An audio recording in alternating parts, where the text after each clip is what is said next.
Monsieur Yves Fortuné Mundelengolo Iwurosia, vous êtes député élu de la circonscription unique d'Ongoni. Pourquoi vous êtes-vous engagé en politique? Je suis tombé dans la politique depuis tout petit, un peu comme Obélix, hein. J'ai grandi dans un environnement politique et j'ai toujours voulu être utile à mon pays par le biais de la politique, parce que bien évidemment, on peut être utile par plusieurs moyens. Et moi, j'ai choisi le moyen de la politique parce que je veux pouvoir impacter la société, je veux pouvoir impacter les politiques publiques, je veux pouvoir me rendre utile pour rendre le monde meilleur. Permettez-moi de rêver. Avec vous, nous abordons la problématique de l'inclusion des jeunes. Qu'est-ce que l'inclusion des jeunes? Alors, l'inclusion des jeunes représente l'ensemble des mécanismes et des dispositifs qui permettent d'intégrer la jeunesse dans la gestion de la cité. Il s'agit d'envisager son insertion socio-professionnelle, économique, politique, et il s'agit de mettre la jeunesse au cœur de toutes les décisions qui concernent la vie de la nation. Pourquoi l'inclusion des jeunes est-elle importante dans une société, notamment la nôtre? L'inclusion des jeunes est importante dans la société, étant donné que, pour prendre le cas du Congo, 76% de la population est jeune. 62% de cette population a moins de 25 ans. Vous voyez bien que le contraire de l'inclusion, c'est l'exclusion. Est-ce qu'on peut exclure près de 76% de la population? Cela est impossible. Donc l'inclusion des jeunes, c'est tout ce qui permet de pouvoir mettre les jeunes au cœur de toutes les politiques publiques. Nous ne pouvons pas faire sans cette jeunesse, c'est la majorité de la population. Nous sommes dans l'obligation de pouvoir l'inclure. Mais même si ce n'était pas le cas, c'est-à-dire que même si nous ne mettions pas en place des politiques inclusives pour la jeunesse, il faut préparer l'avenir. Et l'avenir, c'est la jeunesse. Donc forcément, il faut faire avec la jeunesse. Et donc c'est dans ce sens que toute politique qui vise à préparer la jeunesse à prendre la gestion de la cité dans toute sa diversité. Je vous parle là de l'aspect politique, mais à l'aspect associatif, culturel, social, dans toutes ces composantes de la société, le jeune est au cœur. Et quand je dis jeune, je ne pense pas qu'aux jeunes garçons, la jeune fille également, est au cœur de toute cette vie sociale. Et il est donc essentiel de composer avec.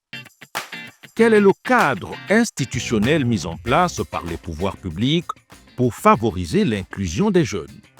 Moi, je salue déjà la Constitution du 25 octobre 2015 qui donne une place de choix à la jeunesse. D'ailleurs, c'est pour cela que, à titre personnel, j'avais bataillé pour le changement de la Constitution, pour le oui à la Constitution, parce que son Excellence, Monsieur Denis Sassou Nguesso, promettait de mettre la jeunesse au cœur du dispositif à travers cette nouvelle Constitution. Et vous verrez qu'au sein de cette Constitution, il y a plusieurs articles, par exemple l'article 29, qui dispose qu'il faille faire en sorte que le jeune soit épanoui dans la société, l'épanouissement de la jeunesse dans la société, sans compter tous les autres dispositifs qui nous permettent d'avoir un conseil consultatif de la jeunesse, au sein duquel la parole du jeune, sous toutes ses composantes, politiques, sociales, encore une fois, associatives, peut émettre des avis auprès du président de la République, par exemple. Mais par ailleurs, il y a également l'âge. À partir de quel âge le jeune peut s'engager en politique? Je suis député.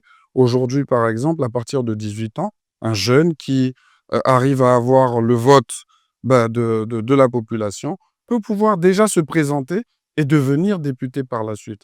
Donc, le cadre constitutionnel permet aux jeunes de prendre toute sa place dans la vie de la société, dans la vie publique. Mais à côté de cela, nous avons également plusieurs dispositifs qui émanent de la volonté politique des gouvernants. Il s'agit par exemple de tout un écosystème au niveau des PME, cet écosystème qui permet de pouvoir accompagner l'entrepreneur à travers le FIGA. Nous avons une problématique réelle dans notre pays, c'est que les banques ne prêtent pas aux jeunes. Mais aujourd'hui, grâce au FIGA, qui est une volonté de son Excellence M. Denis Sassou Nguesso, les jeunes peuvent, avec un projet bancable, se rapprocher des banques pour avoir un crédit. C'est ça qui contribue à l'inclusion des jeunes, parce que le jeune doit devenir pleinement un acteur de développement économique, un acteur économique. Il va Donc, à travers le fait qu'ils deviennent acteurs économiques, ils consomment et donc ils contribuent à créer de la valeur ajoutée. Nous avons d'autres mécanismes étatiques qui ont été mis en place, notamment aujourd'hui au niveau de la création d'entreprises. Grâce à des mécanismes législatifs, nous pouvons créer une entreprise avec 25 000 francs CFA pour les jeunes âgés de 18 à 30 ans. Ça existe dans notre pays. Nous avons des projets comme le projet Stagi qui permet de pouvoir faciliter l'accès au stage à près de 10 000 jeunes. Nous avons l'ADPME, l'Agence de développement des petites et moyennes entreprises, qui aide les jeunes à pouvoir faire des plans d'affaires, tout ce qui est business plan, à pouvoir mieux structurer leurs projets. Tous ces mécanismes de l'État permettent d'accompagner le jeune pour qu'il puisse être totalement un acteur économique dans la vie du pays. Mais cette inclusion va aussi par la formation et par l'employabilité de la jeunesse.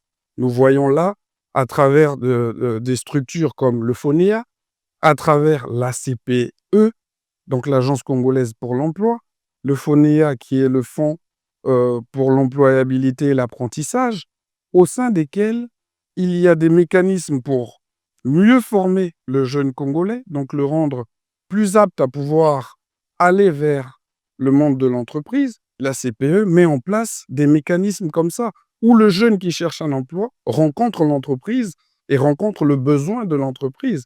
Ils vont même plus loin. Il y a des sociétés, notamment dans le domaine des hydrocarbures, qui demandent des métiers spécifiques, des connaissances spécifiques, des compétences spécifiques. Aujourd'hui, ces structures, comme la CPE, ont ouvert des antennes dans d'autres pays pour rechercher les Congolais de l'étranger qui ont ces compétences-là. Et bien évidemment, nous avons également un dispositif législatif qui donne la priorité au contenu local. Donc, tout cela concourt à faire en sorte que le jeune Congolais puisse être intégré et ne soit pas exclu ou en marge de la société. Vous me direz certainement que ce n'est pas assez parce que nous avons un chômage important. J'invite ces structures à se muscler davantage, à améliorer leur offre, à aller encore au plus près de la jeunesse. Mais ces structures existent via le cadre constitutionnel, via les politiques publiques qui sont mises en place pour que le jeune, décidé à prendre son avenir en main, puisse jouer pleinement sa partition. Et même, je vais évoquer par exemple les bébés noirs, cette jeunesse qui se met en marge de la société, mais l'État, le gouvernement est en train de mettre en place certaines structures comme le centre de réinsertion et d'insertion à Aubéville, qui va pouvoir permettre de réinsérer cette jeunesse, de pouvoir la façonner pour pouvoir la préparer au monde de l'emploi. Nous avons les AP, mais qui travaille dans les AP? Ce sont les jeunes, ce sont les femmes. Toutes ces structures, tout cet environnement mis en place par le gouvernement de la République permet l'inclusion des jeunes. Je ne vais même pas parler des jeunes en politique. Il y a de plus en plus de conseillers départementaux et municipaux jeunes. Les députés, nous sommes près d'une dizaine aujourd'hui à l'Assemblée nationale. Dans les administrations publiques, nous voyons de plus en plus de jeunes magistrats, nous voyons de plus en plus de jeunes chefs de service, chefs de département, etc. Donc, les jeunes sont totalement associés à la gestion de la cité. Son Excellence, M. Denis Sassou Nguesso, ne les met pas en marge, mais c'est à nous de prendre en main notre propre destin et de profiter, de surfer sur tout ce dispositif existant pour pouvoir prendre pleinement notre place dans la vie de la cité. Et pour conclure, que diriez-vous? Pour conclure, je dirais qu'un Congo prospère, c'est un Congo qui inclut la jeunesse. Un Congo prospère, c'est un Congo où les jeunes sont totalement pris en compte et associés à la décision. Un Congo prospère, c'est le Congo dans lequel nous vivons, c'est le Congo dans lequel son Excellence M. Denis Sassou Nguesso il donne toute la place à la jeunesse, à nous de nous engager, à nous de nous imposer. Comme disait Léopold Sédar Senghor, la jeunesse est le ferment de l'avenir. Il faut l'éduquer, l'encadrer et la responsabiliser, car c'est elle qui portera les espoirs de la nation.